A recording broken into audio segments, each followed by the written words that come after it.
나는 전능하신 아버지 하나님 천지의 창조주를 믿습니다. 나는 그의 유일하신 아들 우리 주 예수 그리스도를 믿습니다.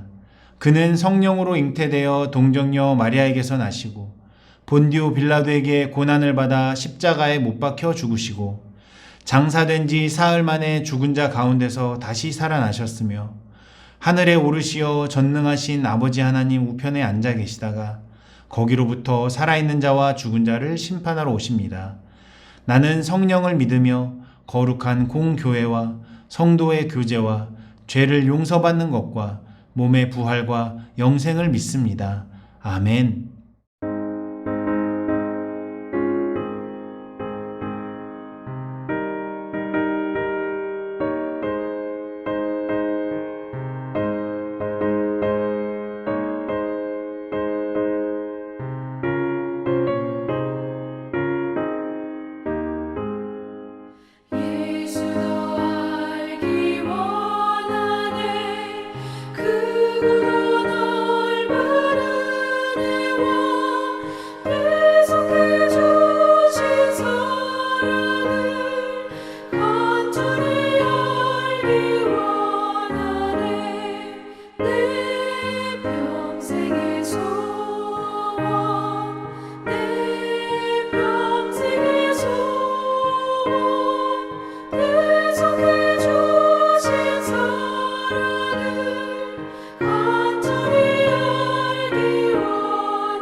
성령의 감화 받아서 하나님 말씀 배우니 그 말씀은 자란자리 내 맘에 교훈 되도다.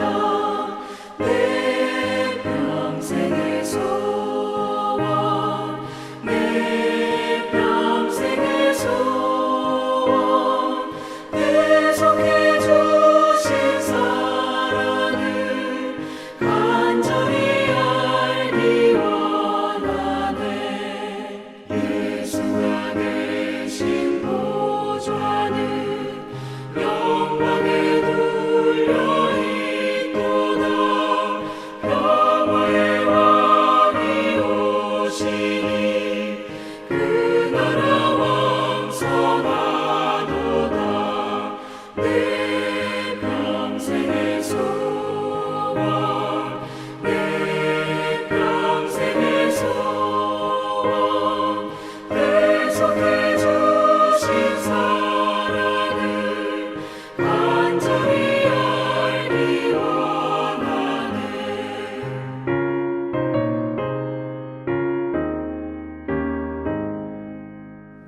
할렐루야. 오늘 이 아침 우리에게 주시는 하나님의 말씀은 출애굽기 5장 1절에서 3절 말씀입니다. 1절에서 3절 같이 읽도록 하겠습니다. 그 후에 모세와 아론이 바로에게 가서 이르되 이스라엘의 하나님 여호와께서 이렇게 말씀하시기를 내 백성을 보내라. 그러면 그들이 광야에서 내 앞에 절기를 지킬 것이니라 하셨나이다.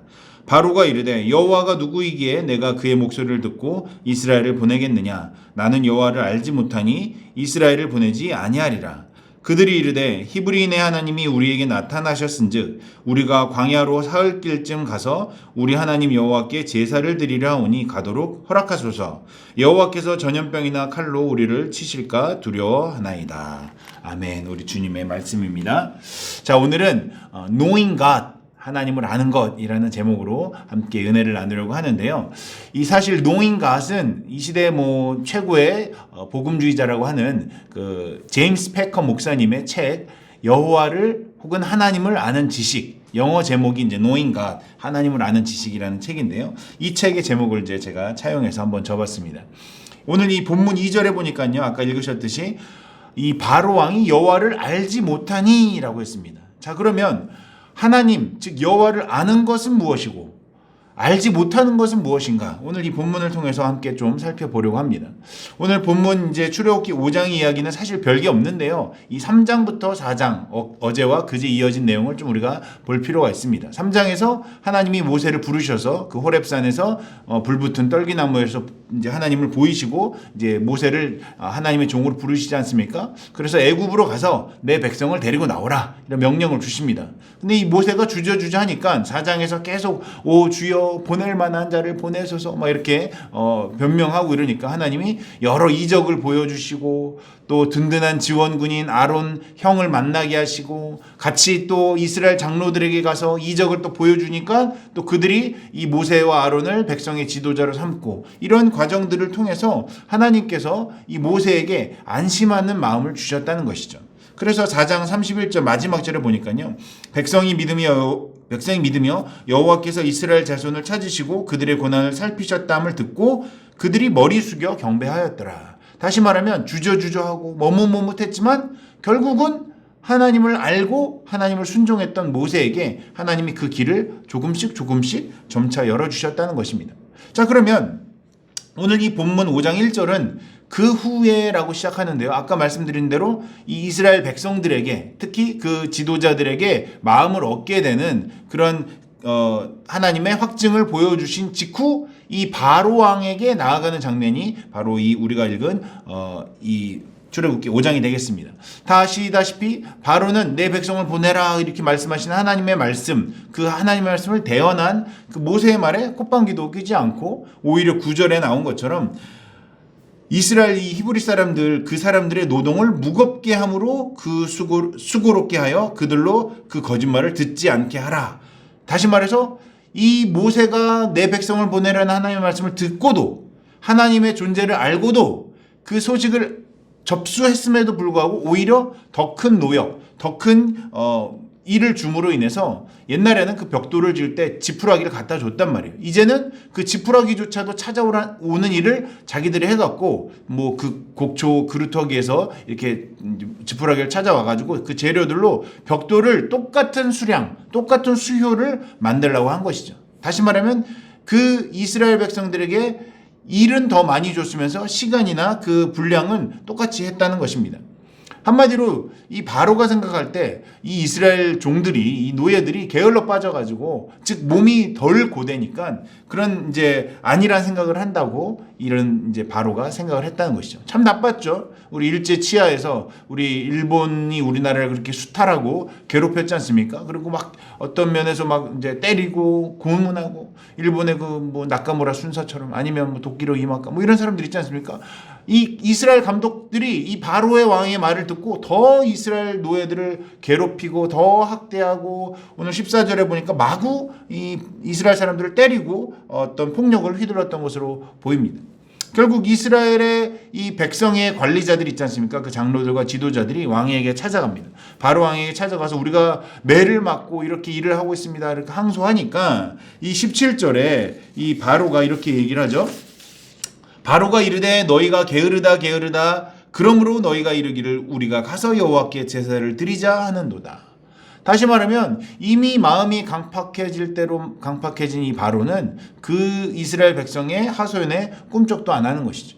결국 그렇게 아무 소득도 못 얻고 이제 그 왕궁을 나서는 이 지도자들이 이 길에서 모세와 아론을 만납니다. 그래서 21절에 말하기를 그들에게 이르되 너희가 우리를 바로의 눈과 그의 신하의 눈에 미운 것이 되게 하고 그들의 손에 칼을 주어 우리를 죽이게 하는도다. 여호와는 너희를 살피시고 판단하시길 원하노라.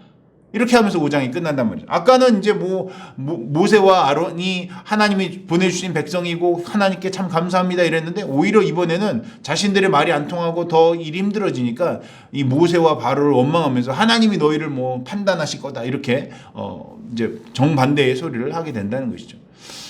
이 모세 입장을 생각해 보면 아니 그렇게 가기 싫다는 사람을 미디안 그 광야에서 나름대로 잘 살고 있는 모세를 하나님이 애써 부르시고 막 이것저것 막 이적도 보여주시면서 겨우 안심시켜서 이렇게 하나님의 길을 가게 하시더니 겨우 순종했더니만 이제 그 백성들로부터 자기가 구원해 주려는 그 이스라엘 백성들로부터 원망을 듣더라는 것이죠. 아니 하나님이 전하라고 하신 말씀을 전하고 하나님께 순종하고 하나님의 진리를 선포하면 모든 일이 좀 술술 풀려야 하는 거 아닙니까? 그야말로 복음을 전하면 그 듣는 자들이 진리를 알아보고 아 그렇구나 하나님의 역사를 내가 믿습니다 하면서 그 하나님이 일하시는 일들이 착착착 좀 진행되면 얼마나 좋아요. 그러나 현실은 그렇지 못하다는 것이죠. 즉 하나님을 아는 것, 하나님을 전한다고 모든 사람들이 다 하나님을 아는 것이 아니고 하나님을 우리가 알도록 그런 진리를 전파한다고 그것이 쉽게 그렇게 믿어지는 것이 아니더라는 것이죠. 저는 이 본문을 보면서 그 고린도전서 1장이 생각나는데요. 18절에 그런 말씀이 있습니다. 십자가의 도가 멸망하는 자들에게는 미련한 것이요 구원을 받는 자들에게는 우리에게는 하나님의 능력이라. 그리고 21절에 이렇게 기록되어 있는데요. 하나님의 지혜에 있어서는 이 세상이 자기 지혜로 하나님을 알지 못하므로 하나님께서 전도에 미련한 것으로 믿는 자들을 구원하시기를 기뻐하셨도다. 세상 똑똑한 척하지만 세상에 있는 그 사람들은 우리가 믿는 이 진리를 제대로 보지 못한다는 것이죠. 참 아쉬운 일입니다. 오히려 우리에게 비난하며 조롱하는 것이죠. 그럴 때 너무 속상해하지 마십시오. 또 그들의 공격과 그들의 어떤 허무맹랑한 진리를 알지 못한 그들의 논리에 너무 당황하지도 마시길 바랍니다. 원래 이 하나님을 아는 것, knowing God, 하나님을 이 아는 길은 그 구원의 길은 자기의 지혜로는 절대 알 수 있는 것이 아니라는 것이죠. 하나님께서는 조금은 답답하고 우리가 봤을 때 조금 어리석어 보이고 조금은 더딘 길로 가는 것 같지만 오늘 고린도전서 말씀에 보니까 전도에 미련한 것으로 사람들을 구원하신다고 하셨습니다. 어쨌든 오늘 우리가 이 본문을 보면서 한 가지 꼭 기억해야 되는 사실은 소위 말해서 마음이 강팍한 사람들은 진리의 하나님을 듣고도 주님께 무릎을 꿇기는커녕 되려 큰 소리를 치며 하나님이 어디냐 나는 하나님을 알지 못한다고 삿대질을 하더라는 것입니다. 그렇게 보면 아까 이제 모세와 아론을 원망했던 그 이스라엘의 백성들도 좀 아쉽고 서운하고 그렇지만 더 큰 빌런은 이 바로 왕인 것입니다. 이자가 얼마나 무도하고 얼마나 교만하고 얼마나 하나님 마음 앞에서 이제 강팍한 마음을 가졌는지 우리가 아까 읽은 1절에서 3절을 조금 더 꼼꼼히 살펴보기를 원합니다. 1절에 모세와 아론이 이제 바로 왕한테 이렇게 말을 하죠. 이스라엘의 하나님 여호와께서 이렇게 말씀하시기를 이제 하나님의 권위를 가지고 말하는 거예요. 하나님 여호와께서 이렇게 말씀하시기를 이제 쿼테이션을 하고 내 백성을 보내라. 그러면 그들이 광야에서 내 앞에 절기를 지킬 것이니라 하셨나이다. 이 말이 무슨 말입니까? 내 백성을 보내라. 하나님의 절기, 하나님을 섬기는 예배자로 이 백성을 다시 한번 부르신다는 사실입니다. 3절에 모세가 이 말을 다시 한번 설명을 하는데요. 그들이 이르되 히브리인의 하나님이 우리에게 나타나셨은즉 다시 한번 하나님의 권위를 이제 빗대어 이제 말을 하는 것이죠. 우리가 광야로 사흘길쯤 가서 우리 하나님 여호와께 제사를 드리려 하오니 가도록 허락하소서. 그러면서 끝에 이제 안 보내면 큰일 난다고 경고하면서 여호와께서 전염병이나 칼로 우리를 칠까 두려워하나이다. 여기서 중요한 거는 하나님께서 내 백성, my people이라고 말씀하신 것을 우리가 좀 주목해 봐야 하겠습니다. 이 강팍한 자 이 바로 왕은 2절에서 여호와가 누구이기에 내가 그의 목소리를 듣고 이스라엘을 보내겠느냐? 나는 여호와를 알지 못하니 이스라엘을 보내지 아니하리라. 지금 하나님이 바로에게서 뭘 뺏으시려는 게 아니라는 거죠. 원래부터 하나님의 백성이 이스라엘 백성이 내 백성, 나의 백성이었다는 것을 지금 하나님이 확인시켜 주시고, 이것은 창세기부터 우리가 계속 지금 말씀을 읽어오고 있는데, 창세기 12장에 아브라함부터 이 이야기에 이 내 백성을 보내라, 이 말씀의 원류를 이 창세기부터 찾아야 하는 이유가 되겠습니다. 아브라함을 처음 택하시고 이삭과 야곱과 요셉으로 이어지면서 결국 그 이스라엘 백성, 야곱의 이제 이름이 이스라엘이잖아요. 그 백성을 이 애굽 땅으로 오게 하셔서 바다의 모래같이 하늘의 별과 같이 수다한 백성으로 만드신 그 이 백성의 참 주인이신 하나님께서 자기 백성, 내 백성을 찾으신다는 것입니다. 그런데 이 바로는 그 여호와가 나는 누군지 알지 못한다라며 택도 없는 소리를 하고 있는 거죠. 이 바로의 마음에는 그 여호와가 누군지 나는 모르겠다. 이제 이 이스라엘 백성들이 찾아오는 거 자꾸 오지 말아라고 으름장을 놓는 것입니다. 여기서 중요한 단어가 알다.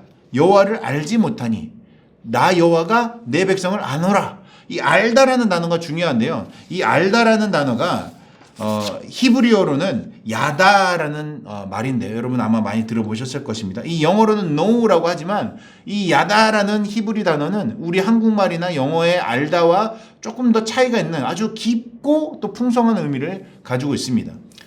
굳이 우리 한국말로 번역을 하면은 그냥 아는 거는 그냥 아는 건데, 이 야다라는 단어는 잘한다, 이 뜻이 되겠습니다. 잘한다.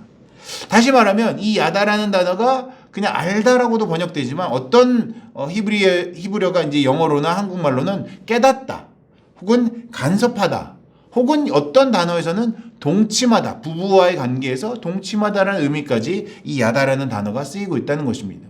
그러니까 나 저 여자 알아, 이러는 것과 나 저 여자 잘 알아, 바로 내 아내야, 이거 완전히 느낌이 다르지 않습니까? 그러니까 이 야다라는 의미는 그 상대방의 존재를 온몸으로 경험한 진정한 인격적인 암, 진정으로 그 사람을 진실로 아는 것을 이 안다.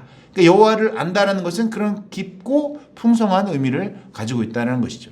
이 바로 왕이 아마도 이 히브리인들의 신, 자기들의 노예지만 그 히브리들의 자기들의 신이 있다는 소식을 듣기는 들었을 것입니다. 알긴 알았겠죠. 먼 조상 중에, 자기 왕 중에 어떤 요셉을 총리 대신으로 삼았던 자기 선조 할아버지가 있었다는 소식도 아마 알았을 것입니다. 그런데 지금 그 이야기와 나는 상관이 없다는 겁니다. 관련이 없다는 것이죠. 그래서 지금 내가 그 여호와라고 말하는 히브리인의 하나님을 내가 지금 알지 못한다고 하는 것입니다. 그 히브리인의 하나님 여호와라는 신이 어떤 신인지 내가 모르겠지만 나의 권위, 나의 힘에 비하면 아무것도 아니라는 것이죠. 당장 이 제국에 일해야 할 것이 너무 많은데 이 노예들을 누가 감히 데려간단 말이냐, 누가 빼간단 말이냐, 내가 바로 왕 앞에서 누가 그런 일을 한단 말이냐, 여호와? 나는 그런 신 알지 못한다, 뭐 이런 식입니다. 참으로 교만하면서도 세상 똑똑한 채 하는 이 바로 왕과 같은, 알고 보면 그런 무지한 인간들의 전형적인 모습이 이 바로의 모습에서 나타난다고 할 수 있습니다.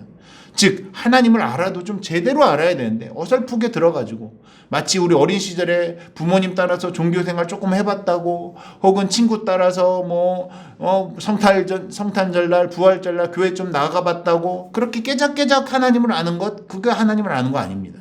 하나님을 제대로 아는 게 진짜 이 야다라는 단어를 쓰는 하나님을 아는 것이라는 거죠. 그런 의미에서 우리 자녀들에게 하나님을 제대로 알게 하는 게 매우 중요합니다. 하나님을 잘 아는 게 매우 중요하다는 것이죠. 교회 주일학교에 보냈다고 아이들이 다 하나님 아는 게 아니에요. 절대로 방심하지 마시기 바랍니다. 물론 어떤 아이들은 하나님이 특별한 은혜를 주셔서 일반적인 예배와 그냥 특별하게 애쓰지 않아도 그냥 보통 주일학교 목사님 말씀, 전도사님 말씀, 성경 공부로도 충분히 하나님을 경험하고 알고 구주로 받아들이는 경우도 있지만, 그러면 사실 매우 감사하고 다행스러운 일이지만, 그렇지 않은 대다수의 아이들은 하나님을 깊이 체험하고 하나님을 어떤 인격적으로 만나는 그런 경험이 반드시 필요하다는 것입니다. 예를 들면 부흥회나 수련회나 이런 집회를 통해서 하나님께 집중하여 하나님 앞에 기도하고 하나님을 만나는 은혜의 자리가 반드시 있어야 된다는 것입니다. 그런 의미에서 이번 마치 브레이크 이제 곧 다가오는데 어디 놀러 갈 계획 세우지 마시고, 또 사순절이니까요. 아이들 인생에서 무엇이 중요한지 영적인 경험을 한번 체험할 수 있는, 하나님을 진실로 알 수 있는 이번에 유스코스타나 아니면은 여러 집회 또 수련회 한번 꼭 보내시길 바랍니다. 사실 그런 집회 뭐 참석한다고 해도 아이들이 다 하나님을 모두가 다 아는 것이 아닙니다. 하나님은 그래도 알똥말똥 그렇게 녹록한 일이 아닙니다. 애들 다 커갔을 때, 대학교 갈 때 그때 후회하지 마시고 지금 우리 자녀들에게 내 품 안에 있을 때 이 자녀들이 하나님을 진정으로 아는 경험을 할 수 있도록 무엇이 중요한지 한번 분명하게 고민하시고 우선순위를 바로 세워서 꼭 하나님을 아는 일에 시간을 투자하는 것을 등한히 여기시지 마시길 바랍니다. 어쨌든 이 하나님을 안다는 것은 어린 우리 자녀들뿐 아니라 우리 어른인 우리에게도 동일하게 중요합니다. 하나님을 깊이 만나는 것, 그 하나님을 만나는 그 경험, 이것이 우리 모두에게 다 필요하다는 것입니다. 혹시라도 본인 스스로가 하나님을 인격적으로 제대로 알지 못하고 계시다면 지금 당장 주님 앞으로 가까이 나오는 노력을 하셔야 됩니다. 성경을 읽든지 예배 더 깊이 나오든지 아니면 특별한 수련회 영성 수련회라든가 여러 일들로 우리가 하나님을 깊이 알 수 있도록 지식적으로나 우리 마음으로 하나님을 경험하는 일들이 반드시 필요하다는 것입니다. 이 하나님을 아는 지식이라는 이 제임스 패커 목사님이 이 하나님을 아는 것에 세 가지 중요한 요소가 있다고 정의를 내리는데요. 첫 번째는 하나님과 개인적이며 인격적인 교제, 릴레이션이 있어야 된다. 두 번째로는 하나님을 안다는 것은 머리로만 하는 것이 아니라 지성, 의지, 감정까지 포함된 전인격적인 알미여야 한다. 그리고 마지막 세 번째로 이 하나님을 안다는 것은 이 바로왕처럼 자기가 뭐라도 된 것 마냥 이렇게 하나님을 아냐 마냐 이렇게 말하는 것이 아니라 이 우리의 삶의 주도권이 하나님께 전적으로 있음을 인정하는 하나님의 은혜 안에 들어가야 한다. 이것이 바로 하나님을 아는 것이라고 세 가지의 특징을 정리하고 있는데요. 이 인격적인 전인격적인 하나님과의 만남, 이것이 굉장히 중요하다는 것이죠. 이 바로왕처럼 대충 어디 흘러가는 이야기 들어서 안다 이렇게 얘기해서는 안 되는 것입니다. 지극히 교만하며 지극히 무식한 이런 사람과 같은 바로왕과 같은 그런 일들이 우리에게 일어나서는 안 될 것입니다. 진정으로 하나님을 아는 사람, 그 영원히 아는 사람이 누구냐? 요한복음 17장 3절에 이런 말씀이 기록되어 있죠. 영생은 곧 유일하신 참 하나님과 그가 보내신 자 예수 그리스도를 아는 것이다. 이 기노마이라는 단어를 쓰고 있는데 우리는 주님을 아는 것이 이렇게 중요한 것입니다. 영생은 하나님과 예수 그리스도, 그분이 보내신 참 우리의 구세주가 되신 예수님을 아는 것이라는 것이죠. 이것이 얼마나 중요한지 이것이 영생을 좌우하는 일이라고 말을 하고 있다는 사실입니다. 여기서 이제 제가 설교를 마무리하면서 한 가지 영적인 비밀이자 또는 우리에게 이런 어떤 놀라운 비밀 앞에 있는 위안이 되는 소식을 하나 말씀드리자면 우리가 하나님을 아는 것, 하나님을 야다라고 하나님을 아는 것과 별도로 신실하신 하나님께서 우리를 또 아신다는 것입니다. 영어로 말하면 우리가 하나님을 아는 것과 하나님이 우리를 아신 바, 그러니까 우리가 하나님께 알려진 바 된 거라는 거죠. 내가 하나님을 아는 것, 하나님이 우리를 아시는 것, 이 두 가지가 다 중요하다는 것입니다. 이 모세를 통해서 하나님이 이 출애굽 프로젝트를 이제 시작하시는 첫 출발이 어딘가 보니까 이 5장 앞에 3장을 앞에 보면 2장 25절에 이 이스라엘 백성이 너무 그 노역이 힘드니까 하나님께 부르짖지 않습니까? 그러니까 2장 25절에 하나님이 이스라엘 자손을 돌보셨고 하나님이 그들을 기억하셨더라. 여기서 기억하셨다라고 번역된 이 단어가 영어로는 God was concerned라고 했는데 이 concerned라는 단어의 히브리 원어가 오늘 우리가 계속 논하고 있는 이 알다라는 뜻의 야다, 똑같은 단어입니다. 그러니까 하나님이 우리를 아셨다는 것이죠. 우리를 아시고 기억하셨다. 즉 우리가 하나님을 힘써 아는 것, 참 하나님과 예수 그리스도 그 보내신 자를 우리가 아는 것, 그것과 동시에 하나님께서 우리의 소리에 귀를 기울이시고 우리를 돌보시며 우리의 상황을 누구보다도 잘 아신다. 즉 우리가 하나님께 아신 바 되었다라는 것입니다. 사랑하는 여러분, 오늘 말씀의 결론을 맺겠습니다. 오늘 우리가 불렀던 찬송가 435장 예수 더 알기 원하네 크고도 넓은 은혜와 대속해 주신 사랑을 간절히 알기 원하네 내 평생의 소원 내 평생의 소원 대속해 주신 사랑을 간절히 알기 원하네. 바라옵기는 이 곧 유일하신 참 하나님과 그가 보내신 자 예수 그리스도를 아는 것, 그 영생의 길을 우리가 굳게 믿고 우리 아무리 이 세상에 어떤 조롱과 모욕과 핍박이 있을지라도 이 믿음의 길을 꿋꿋하게 걸어가시는, 그래서 우리 주님의 사랑을 오늘 우리가 불렀던 찬양처럼 내 평생의 소원으로 삼고 정말로 주님을 더욱더 알기를, 주님을 진실로 알기를, 주님을 잘 알기를 소원하시는 여러분과 제가 되기를 주님의 이름으로 축원합니다. 기도하겠습니다. 사랑의 주 하나님, 참으로 감사합니다. 오늘 말씀을 통해 우리 주 하나님을 아는 것이 얼마나 소중한 것인지 깨닫게 하시니 참으로 감사합니다. 세상은 우리의 믿음을 조롱하면서 하나님 아는 것보다 세속적 성공과 부를 자랑하는 교만을 강요하지만 우리는 이 소중한 진리를 마음에 품고 매 순간마다 주님을 더욱 알기를 간절히 바라는 삶을 살게 하여 주시옵소서. 특별히 이 쉽지 않은 이 땅의 믿음의 여정 가운데 늘 성령으로 도우시며 위로하시며 인도하여 주시기를 간절히 바라옵나이다. 영영 부를 나의 찬송이 되시며 우리의 영원한 대제사장 되시는 예수 그리스도의 이름으로 간절히 기도하옵나이다. 아멘. 하늘에 계신 우리 아버지, 아버지의 이름을 거룩하게 하시며 아버지의 나라가 오게 하시며 아버지의 뜻이 하늘에서와 같이 땅에서도 이루어지게 하소서. 오늘 우리에게 일용할 양식을 주시고 우리가 우리에게 잘못한 사람을 용서하여 준 것 같이 우리의 죄를 용서하여 주시고 우리를 시험에 빠지지 않게 하시고 악에서 구하소서. 나라와 권능과 영광이 영원히 아버지의 것입니다. 아멘.